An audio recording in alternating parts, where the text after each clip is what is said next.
أكثر مرة قربت فيها من الموت؟ كتير مرات قربت فيها من الموت. أكثر مرة قربت فيها من الموت بعتقد بسوريا. أيام الثورة؟ ايه، كان في عبوة ناسفة بالحي تبعنا، وكان هن وعم بيفكوها انفجرت تحت بيتنا، عشان اللي كان عم بيفكك قد ما انا بدقق رحت بحثت عن الموضوع. هو فك الصاعق وفك الشظايا، بس ما انتبه انه العبوة الناسفة هي فيها صاعقين.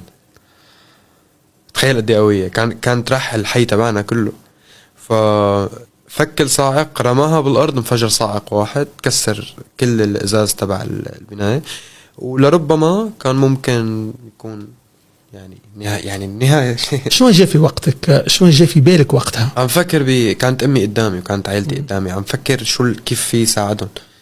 يعني ما كنت عم فكر بحالي، مش مركز باللحظة هلا حاليا، بس في لك شعوري. او لما طلعت شفت الدم، لانه شفت الاشلاء. كنت صغير، مش عم بحكيك عن حدا عمره 9 سنين. وشفت بقيت الصورة براسي، يعني شي 3-4 سنين.